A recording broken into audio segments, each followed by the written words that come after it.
भाई साहब अस्सलाम वालेकुम, welcome back to my another vlog. भाई जैसे कि आज हम फरासी लेने जा रहे हैं नमाज के लिए। ये है हमारे दादू का शहर भाई, यहाँ से हम लेंगे। ये भाई बीच सिनेमा चौक है, यहाँ पे बहुत रश होती है। जब स्कूल की छुट्टी होती है बहुत रश होती है। हम पहुँच गए भाई फरासी वाली दुकान पे, पठान भाई के पास। ये हाफिज जा रहा है लेने फरासी, देखेंगे क्या करता है।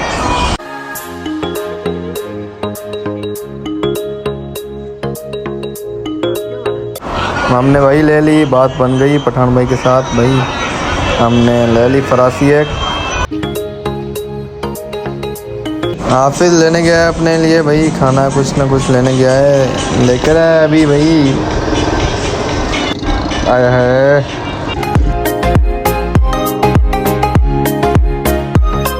जैसे कि आज हम नहाने जा रहे हैं बाहर।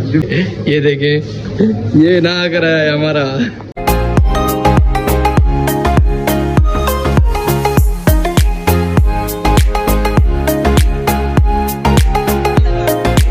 हम यहाँ पे नहाते हैं, देख लें।